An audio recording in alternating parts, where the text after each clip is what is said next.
Hello everyone, welcome to Saga pencil.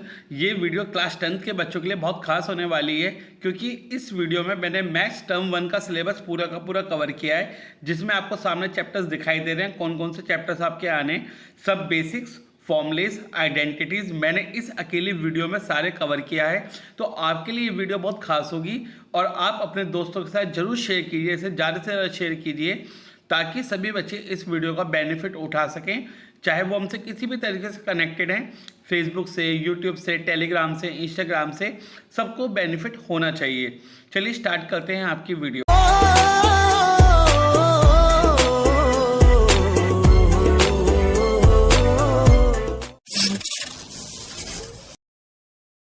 Now student, जो बच्चे हमसे टेलीग्राम पे कनेक्टेड नहीं है वो टेलीग्राम जरूर ज्वाइन कीजिए ताकि आपको सभी वीडियोस की पीडीएफ उस पर आसानी से मिल जाए। तो देखते हैं आपके कौन कौन से चैप्टर्स हैं।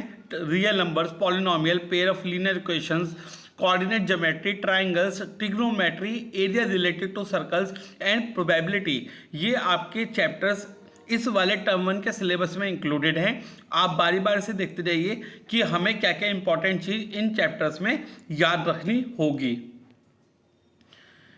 देखिए स्टूडेंट्स, सबसे पहला चैप्टर है आपका रियल नंबर्स। तो रियल नंबर में आपको याद रखना है कि कौन से नंबर रियल नंबर्स होते हैं जिनका स्क्वायर एक नॉन नेगेटिव नंबर आता है, वो आपके रियल नंबर होते हैं। जिनका स्क्वायर एक नॉन नेगेटिव नंबर आता है उसे रियल नंबर आप बोलते हैं। इसमें सबसे पहले आपको याद रखना है एचसीएफ कैसे निकालते हैं। बच्चे लोग, एचसीएफ होता है हाईएस्ट कॉमन फैक्टर। क्या होता है? Highest common factor.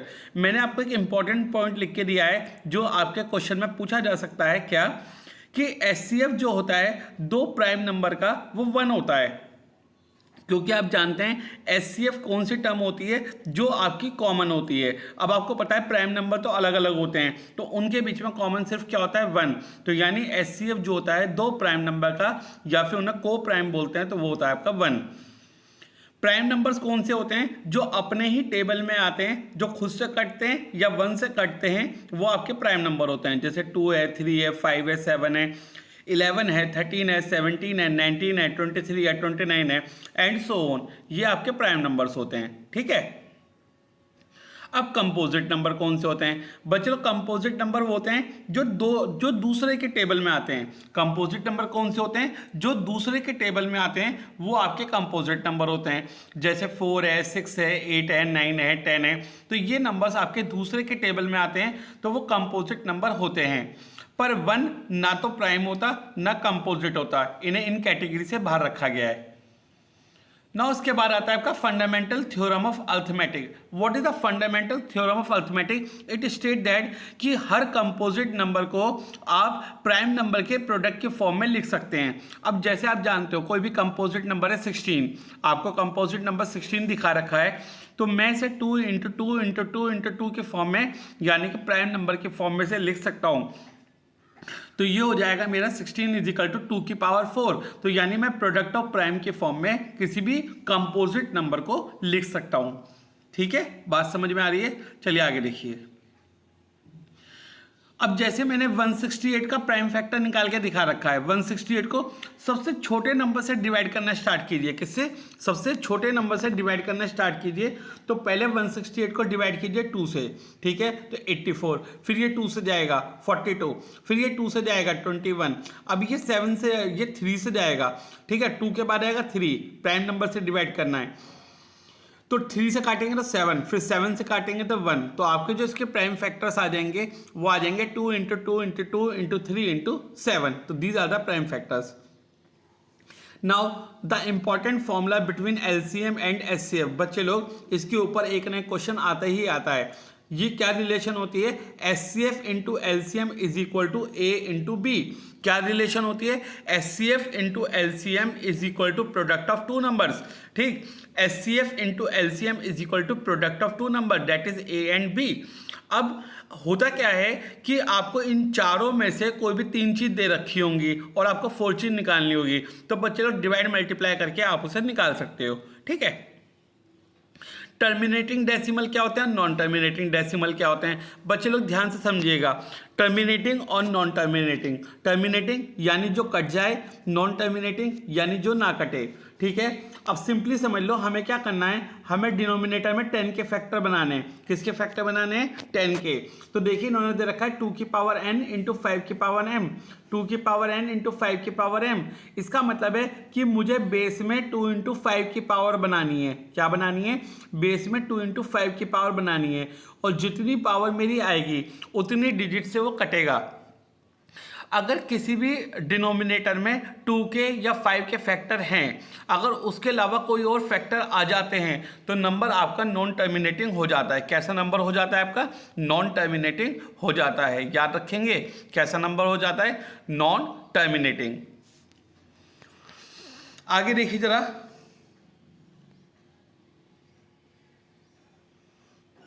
Now the chapter number 2 comes, that is polynomials. Second chapter आपका राइज होता है कौन सा? पॉलिनोमियल्स। अब देखिए पॉलिनोमियल्स में क्या है। पॉलिनोमियल्स क्या होती है आपकी? पॉलिनोमियल्स में सबसे पहले हम लोग पढ़ते हैं व्हाट इज डिग्री। डिग्री का मतलब होता है highest power of the variable. Degree का मतलब क्या होता है? Highest power of the variable. ठीक। अब जैसे पॉलिनोमियल कोई भी दे रखा है, आपको कोई भी इक्वेशन दे रखी है, अगर उसकी डिग्री 1 है, यानी उसकी वेरिएबल की पावर अगर 1 आ रही है तो वो लीनियर पॉलिनोमियल होता है। 2 आ रही है तो क्वाड्रेटिक होता है, 3 होती है तो क्यूबिक होता है, और 4 होती है तो ये बाई क्वाड्रेटिक होता है। कहीं कहीं क्वाड्रेटिक अगर लिखा हुआ दिखाई दे जाए आपको, मैंने इसलिए लिखा है ताकि आप कंफ्यूज ना हो। मैं आपको यही बता दूं, जो बच्चे पूरी वीडियो देखते हैं उन्हें फायदा मिलेगा बहुत, कि जो आपके 4 डिग्री के पॉलिनोमियल होते हैं उसे बाई क्वाड्रेटिक बोलते हैं। क्या बोलते हैं? Bi quadratic. यानी there is a difference between quadratic and bi quadratic. Quadratic में 2 डिग्री होती है, बाई क्वाड्रेटिक में 4 डिग्री होती हैं, right. Now division algorithm. What is division algorithm? तो डिवीजन एल्गोरिथम क्या होती है, ये सब बच्चे क्लास 9th में, क्लास 7th में पढ़ के आए हैं। Division algorithm, dividend is equal to divisor into quotient plus remainder. What is division algorithm? Dividend is equal to divisor into quotient plus remainder. Dividend is equal to divisor into quotient plus remainder. ठीक है। अगर Rx की value 0 हो जाए तो degree, और या तो Rx की वैल्यू 0 होगी, यानी या तो रिमाइंडर क्या होगा? 0 होगा, या रिमाइंडर की जो डिग्री होगी वो डिवाइजर से छोटी होगी।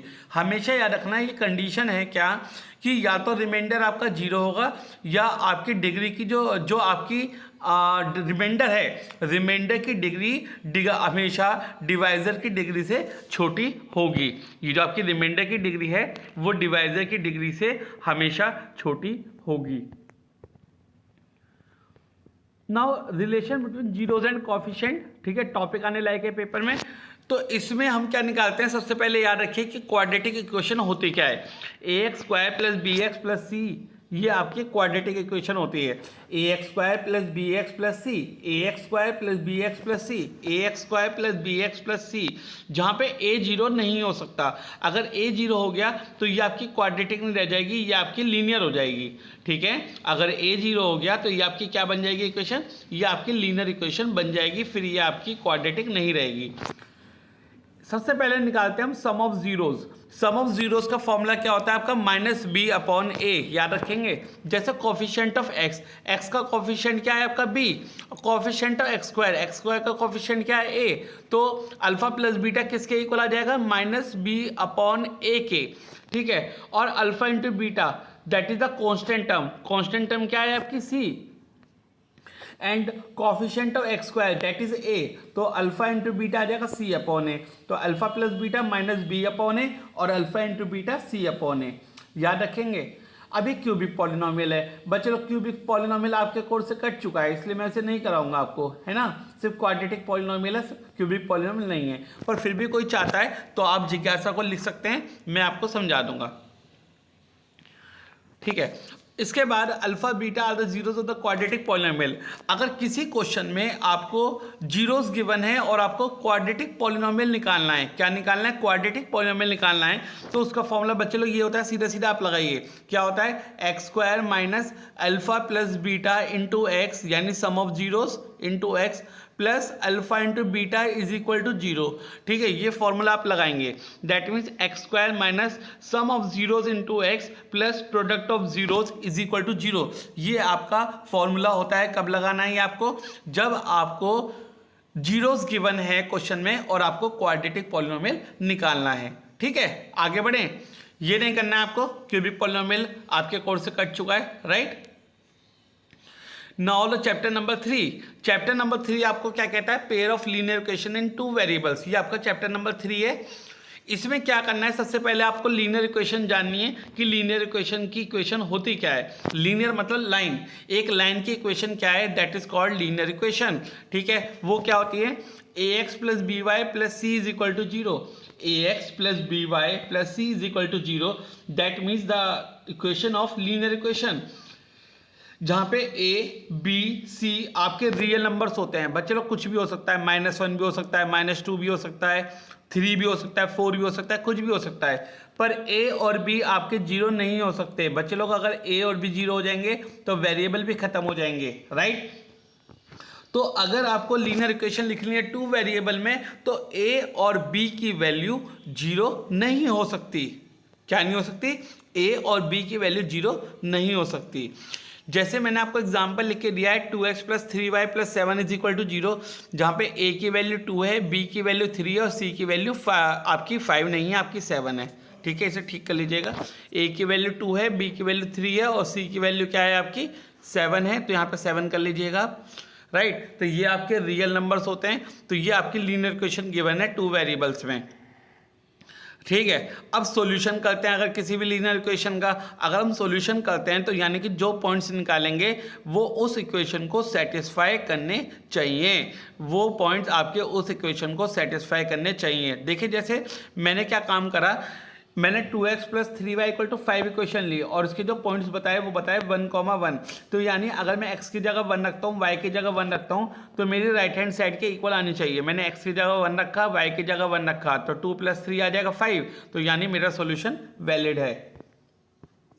अब इसके बाद बहुत ही इंपॉर्टेंट आपका टॉपिक आ रहा है इस वाले चैप्टर में, क्या कि आपको ये बताना है कि आपकी कब लाइंस पैरेलल होती हैं, कब आपकी इंटरसेक्टिंग होती हैं, कब आपकी कोइंसिडेंट होती हैं, कब आपका सॉल्यूशन कंसिस्टेंट होता है, कब आपका इनकंसिस्टेंट होता है, कब नो सॉल्यूशन होता है, कब इनफाइनाइट मैनी सॉल्यूशन होता है और कब यूनिक सॉल्यूशन होता है। इनके ऊपर पेपर में बहुत क्वेश्चंस आते हैं, आइदर के की वैल्यू फाइंड आउट करने के लिए आ सकता है, तो आप लोग जरूर कीजिए, राइट। जरा देखिएगा, सबसे पहले नो सॉल्यूशन की कंडीशन मैंने आपके सामने लिख के दिखाई है। ये नो सॉल्यूशन में जो लाइंस आती हैं वो पैरेलल आती हैं। कैसी आती हैं, पैरेलल लाइंस आपकी आती हैं, राइट। नो सॉल्यूशन के केस में आपकी पैरेलल लाइंस आती हैं, सिस्टम हो जाता है आपका इनकंसिस्टेंट। सिस्टम कैसा होता है, नो सॉल्यूशन के केस में सिस्टम आपका इनकंसिस्टेंट रहता है, याद रखिएगा। लाइंस आपकी पैरेलल रहती हैं। कैसी लाइंस रहती हैं, पैरेलल लाइंस आपकी रहती हैं। अब कंडीशन देखो क्या होती है, सपोज करो ये आपकी लाइन की 2 इक्वेशन दे रखी है उन्होंने, तो आप क्या लगाएंगे, a1/a2, b1/b2, c1/c2।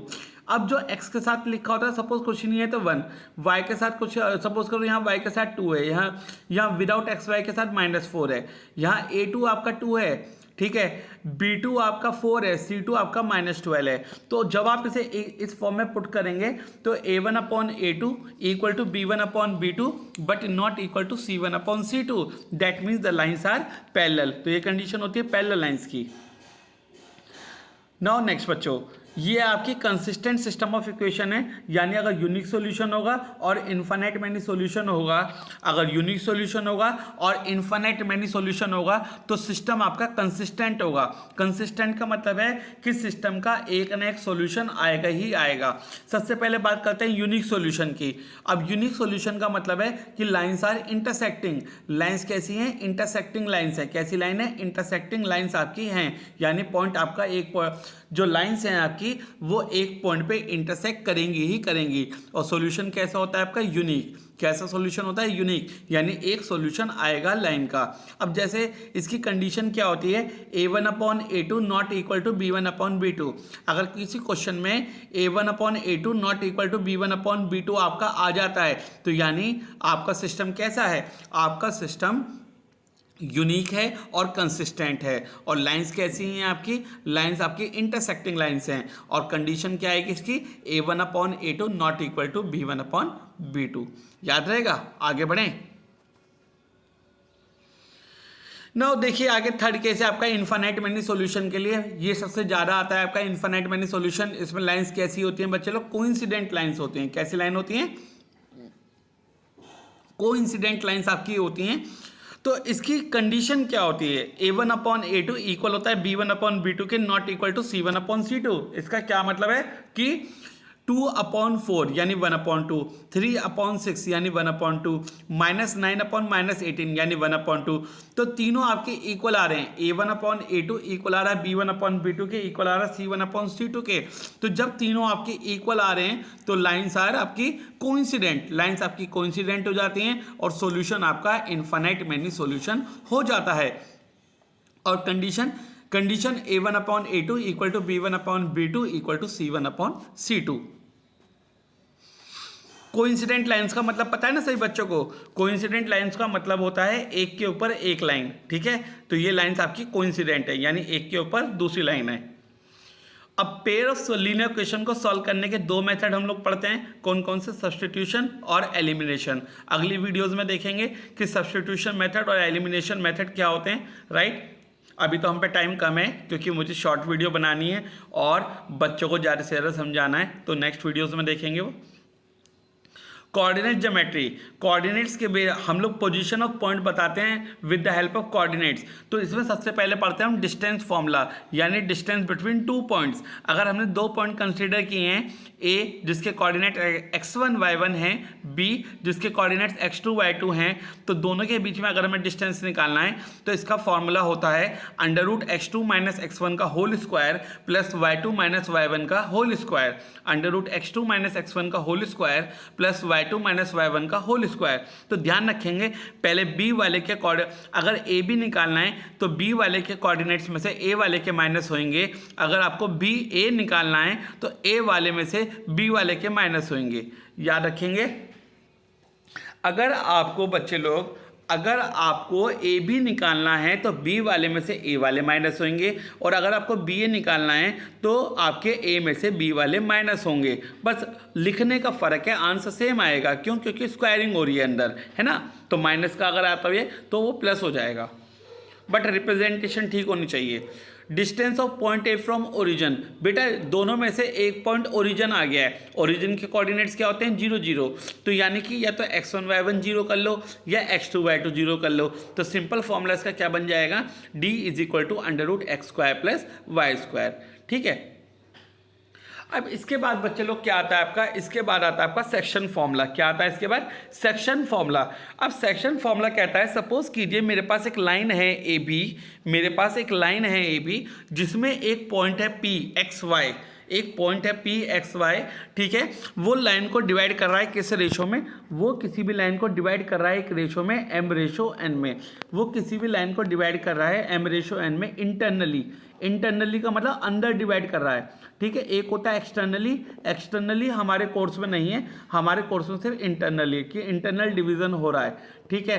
तो इंटरनल डिवीज़न होने के लिए जो फॉर्मूला लगाया जाता है हमारा उस पॉइंट का जो उसे डिवाइड कर रहा है m/n में, पी पॉइंट के कोऑर्डिनेट निकालने का फॉर्मूला क्या होता है बच्चे लोग, देखिए जरा आपकी स्क्रीन पे।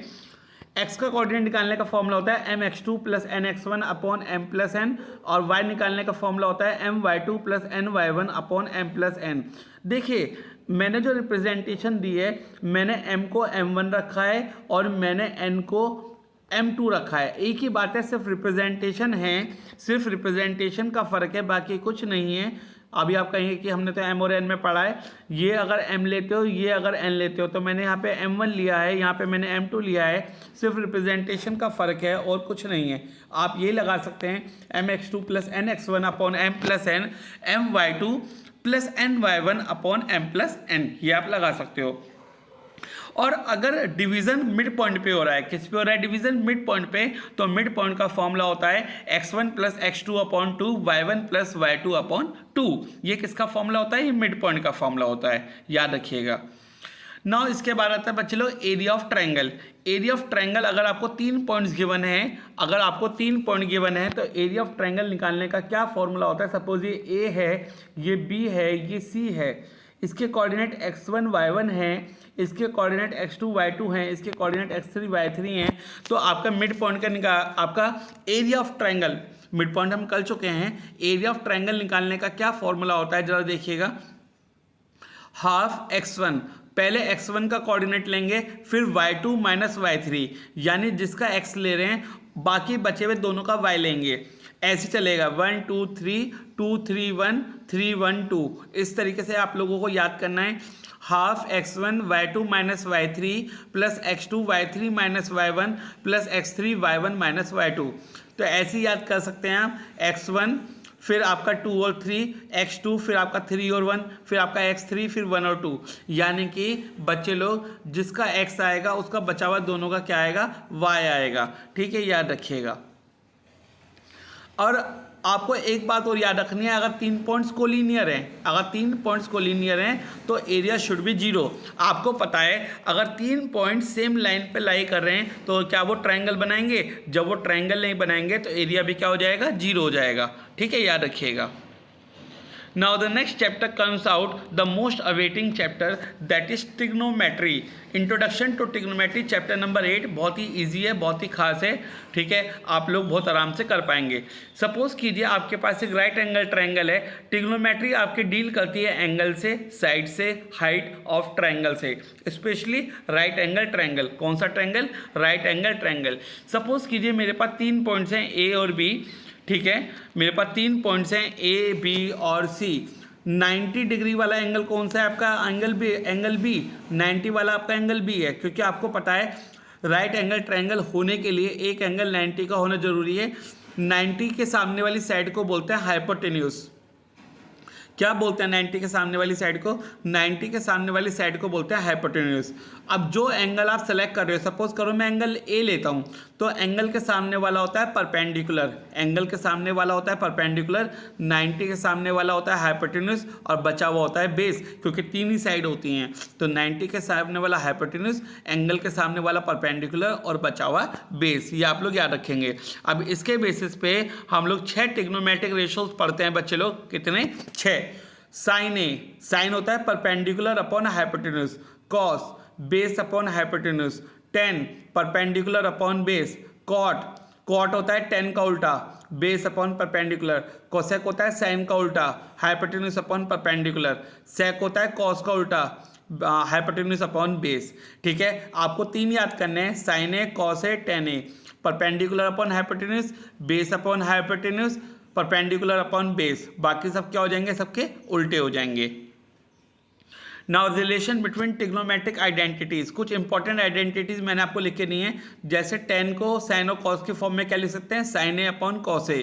कोट होता है टेन का उल्टा, तो ये हो जाएगा कॉस ए अपॉन साइन ए।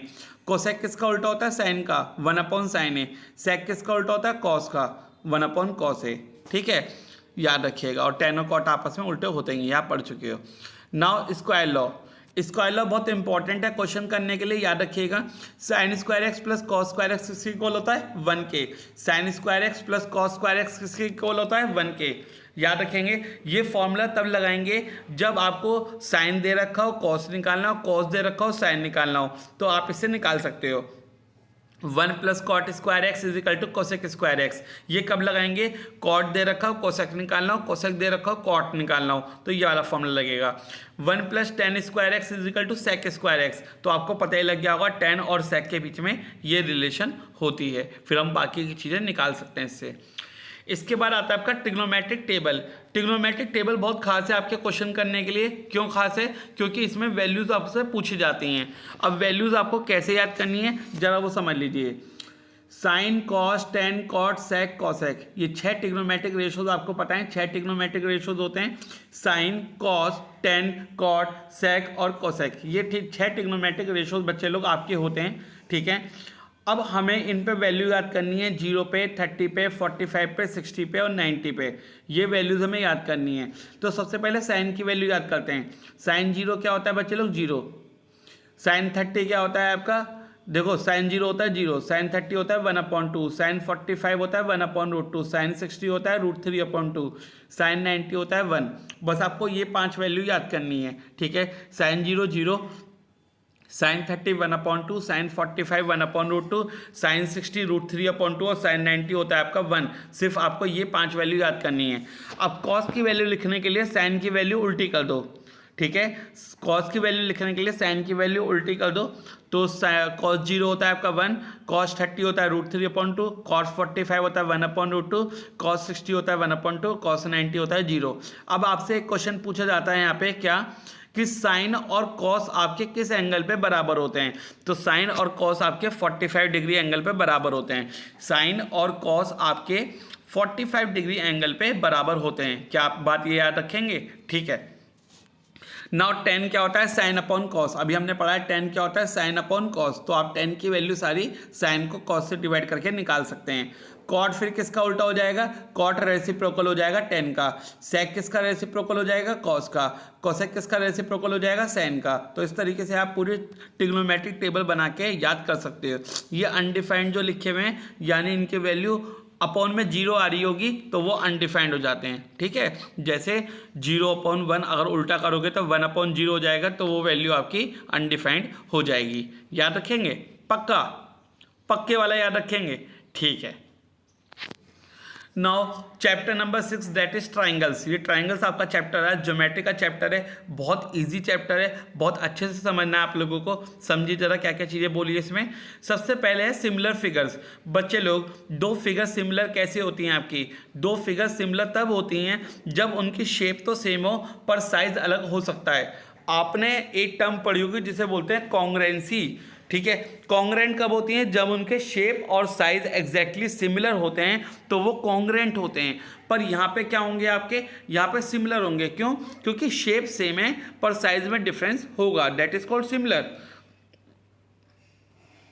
जैसे सारे सर्कल सिमिलर होते हैं, सारे स्क्वायर सिमिलर होंगे, सारे आपके जो इक्विलेटरल ट्रायंगल्स होते हैं वो सिमिलर होंगे, क्योंकि सबके एंगल 60 डिग्री होंगे।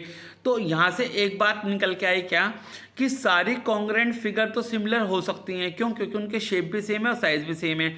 सारी कॉन्ग्रुएंट फिगर तो सिमिलर हो सकती हैं, पर सारी सिमिलर फिगर कॉन्ग्रुएंट नहीं हो सकती। क्यों? क्योंकि सिमिलर फिगर वो होती हैं जिनकी शेप सेम होती है पर साइज डिफरेंट हो सकता है, पर कॉन्ग्रुएंसी के लिए साइज भी सेम होना चाहिए। तो अगर आपको ये बताना है कि क्या क्या कंडीशंस होती हैं अगर दो ट्रायंगल आपके सिमिलर हैं, तो उनके कॉरस्पॉन्डिंग एंगल्स भी इक्वल होंगे और कॉरस्पॉन्डिंग साइड का रेशो प्रोपोर्शनल होगा। जैसे मैंने आपको दो ट्रायंगल बना के दिखा रखे हैं, ABC और DEF। तो यहाँ पे बच्चे लोग एंगल A एंगल D के इक्वल होगा, एंगल B एंगल E के इक्वल होगा, एंगल C एंगल F के इक्वल होगा, और साइड का रेशो इक्वल होगा।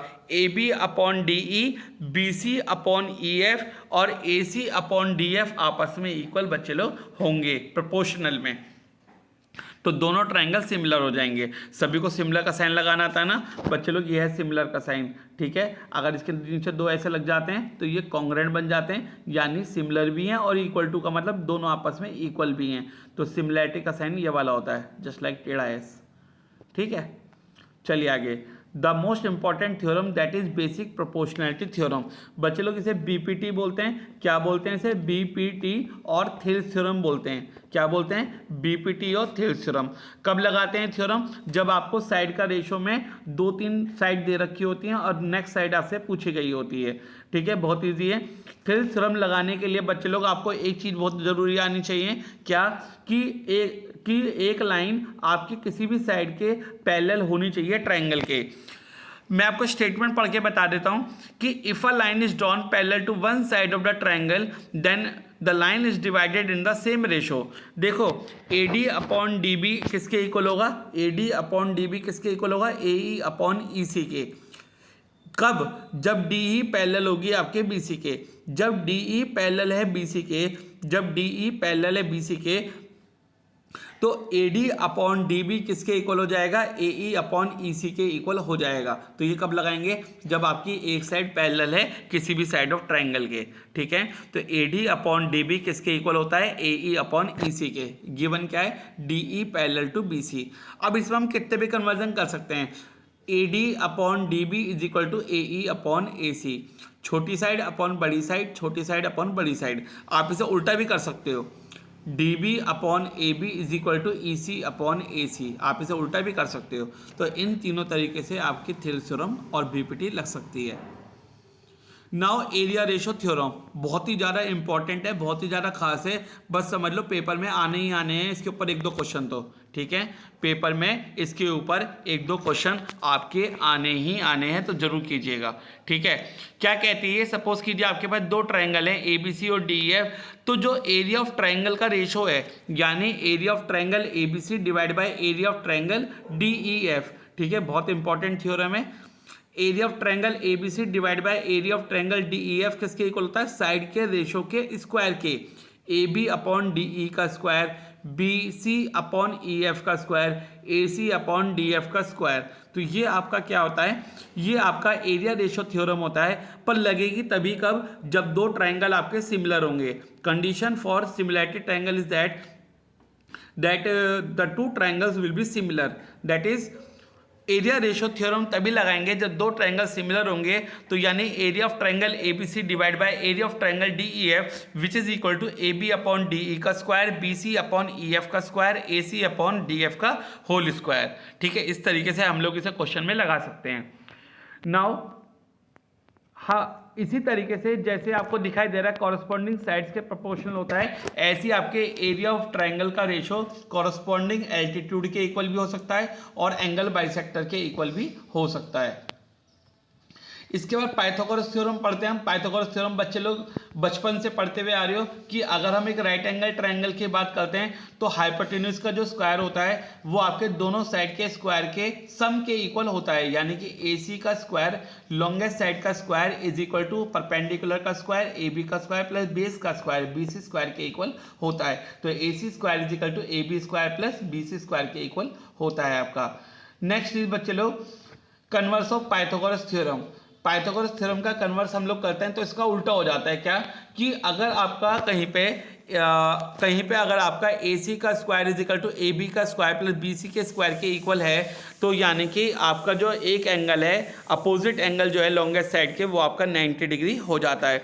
कन्वर्स ऑफ पाइथागोरस थ्योरम आपसे कहती है कि अगर लॉन्गेस्ट साइड का स्क्वायर दोनों छोटी स्क्वायर के साइड के स्क्वायर के सम के इक्वल होता है तो आपका जो एक एंगल है वो 90 डिग्री का एंगल आपका होता है, ठीक है, याद रखेंगे। This is converse of Pythagoras theorem.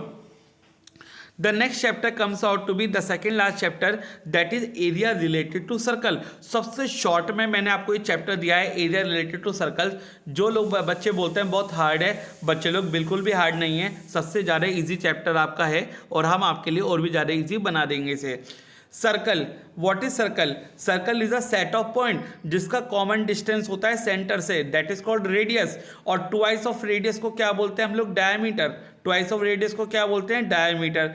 सबसे पहले पढ़ते हैं सर्कमफ्रेंस ऑफ ए और एरिया ऑफ सर्कल। सर्कमफ्रेंस जानते हैं सब लोग, सर्कल का 2πr होता है। एरिया ऑफ सर्कल निकालने के लिए क्या होता है? πr square.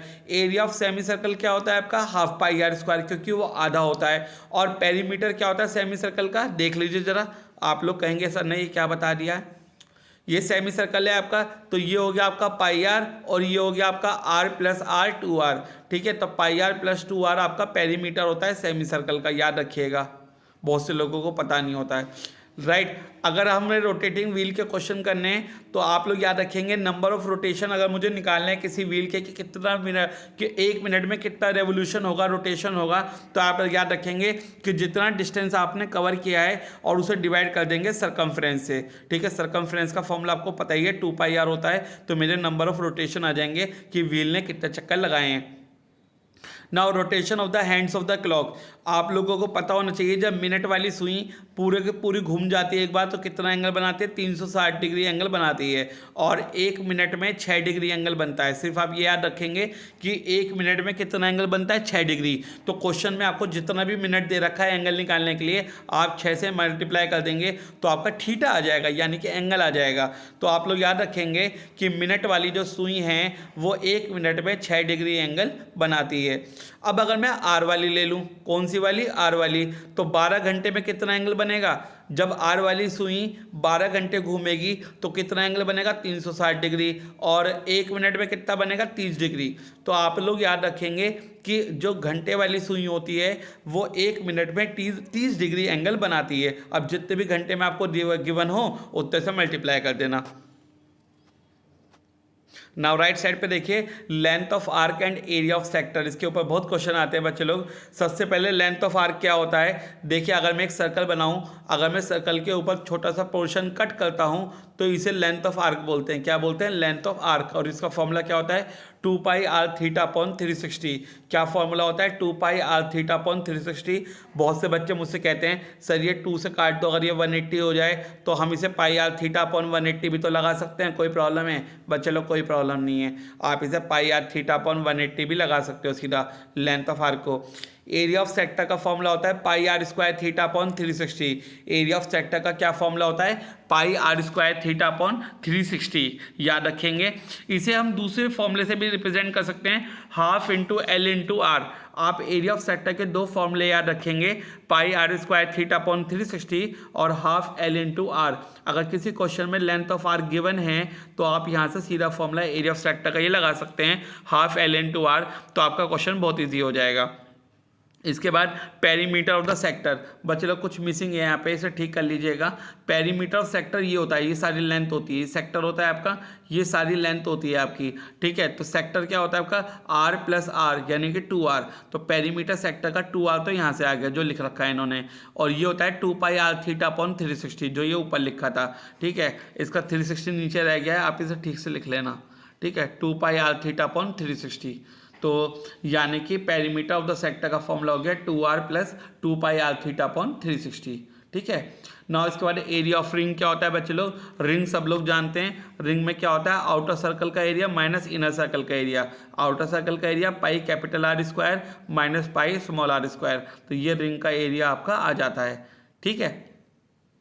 Next is area of segment. What is area of segment? Area of segment आपका क्या होता है जरा देखिएगा। सेगमेंट कैसे निकालते हैं बच्चे लोग? सेगमेंट ये होता है, देखो जरा,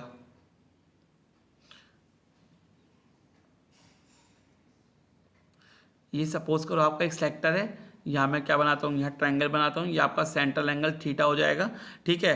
तो अगर मैं सेक्टर में से ट्रायंगल माइनस कर दूं, अगर मैं सेक्टर में से ट्रायंगल माइनस कर दूं तो ये सेगमेंट आ जाता है। अगर मैं सेक्टर में से ट्रायंगल माइनस कर दूं तो क्या आ जाता है? सेगमेंट। तो देखो सेक्टर में से ट्रायंगल माइनस कर रखा है। अब एक चीज और है, आप एरिया ऑफ ट्रायंगल क्या लेट करेंगे? Half R square sine theta, याद कर लेंगे क्योंकि डेरिवेशन का टाइम नहीं है। आप याद कर लेंगे कि अगर कोई भी ट्रायंगल किसी भी सर्कल के अंदर आ रहा है सेक्टर में, तो उसका फॉर्मूला होता है half R square sine theta. क्या होता है? Half R square sine theta. क्या होता है? Half R square sine theta. और ये तो बात हो गई माइनर सेगमेंट की। अब अगर मुझे मेजर सेगमेंट निकालना है, जो बचा हुआ पोर्शन है ऊपर वाला, अगर मुझे मेजर सेगमेंट निकालना है तो सर्कल के एरिया में से माइनर सेगमेंट को माइनस कर दो, सर्कल के एरिया में से माइनर सेगमेंट को माइनस कर दो, तो एरिया आ जाएगा मेजर सेगमेंट का, ठीक है। Now the very last chapter and the very very easy chapter that is called probability. बहुत ही इजी चैप्टर है प्रोबेबिलिटी, देखिएगा बहुत अच्छे से आपके आसानी से इसमें नंबर आ जाते हैं। तो प्रोबेबिलिटी का मतलब होता है अनसर्टेनिटी, यानी अनसर्टेनिटी का मतलब कोई काम आपका हो रहा है तो कितना परसेंट हो रहा है और नहीं हो रहा तो कितना परसेंट नहीं हो रहा, दैट इज कॉल्ड प्रोबेबिलिटी, ठीक है। तो प्रोबेबिलिटी जो होती है वो आपके 0 और 1 के बीच में होती है। किस किस के बीच में होती है? 0 और 1 के बीच में। ना तो 0 से छोटी हो सकती, यानी ना तो नेगेटिव हो सकती, ना 1 से बड़ी हो सकती, यानी कि 100% से ज़्यादा कोई भी काम नहीं होता। अगर 0 है किसी की probability, that is called impossible event. क्या बोलते हैं उसे? इम्पॉसिबल इवेंट, यानी कोई भी एक इम्पॉसिबल काम जब किसी की संभावना है ही नहीं तो पॉसिबिलिटी क्या होगी? 0। 1 है तो यानी सर्टेनिटी है, यानी श्योरिटी है। अगर किसी की प्रोबेबिलिटी 1 है यानी कोई काम करेगा ही करेगा, तो उसकी संभावना कितनी है? 1। उसकी श्योरिटी है 1, यानी उसकी प्रोबेबिलिटी है 1। अब एम्पेरिकल प्रोबेबिलिटी का फॉर्मूला होता है PE is equal to favourable outcome upon total outcome. Favourable outcome जो आपको चाहिए अपॉन टोटल आउटकम, जितनी भी सारी आउटकम, जितने भी सारे नतीजे आ रहे हैं, तो वो फॉर्मूला हो जाता है आपका एम्पेरिकल प्रोबेबिलिटी का। अब आपको कुछ इंपॉर्टेंट पॉइंट इसके अंदर याद रखने हैं, जैसे सम ऑफ प्रोबेबिलिटी जो होती है, सारी प्रोबेबिलिटी का जो सम है वो 1 के इक्वल होता है। जैसे हमारी 3 एक्सपेरिमेंट है अलग अलग A B C, तो तीनों का जो प्रोबेबिलिटी का सम है PA plus PB plus PC is equal to 1 होता है। अगर किसी का इवेंट A है और हमें नॉट ए निकालना है। नॉट ए का मतलब होता है ए बार, जैसे आप देख रहे हो ए के ऊपर बार लगा हुआ है तो उसे बोलते हैं नॉट ए, तो उसे कॉम्प्लीमेंट इवेंट बोलते हैं, कॉम्प्लीमेंट्री इवेंट्स। कॉम्प्लीमेंट्री इवेंट्स का मतलब क्या होता है, अगर आपको किसी काम को करने की प्रोबेबिलिटी पता है, ना करने की निकालनी है, और ना करने की पता है करने की निकालनी है, तो उन्हें कॉम्प्लीमेंट्री इवेंट बोलते हैं और हम उसे 1 से माइनस कर सकते हैं। ठीक है, जैसे P A plus P not a दोनों को मिला के सम किसके इक्वल होगा, 1 के, तो पी ए उधर जाएगा तो पी नॉट ए आ जाएगा, पी नॉट ए उधर जाएगा तो पी ए आ जाएगा। ठीक है, that is called probability of complementary event.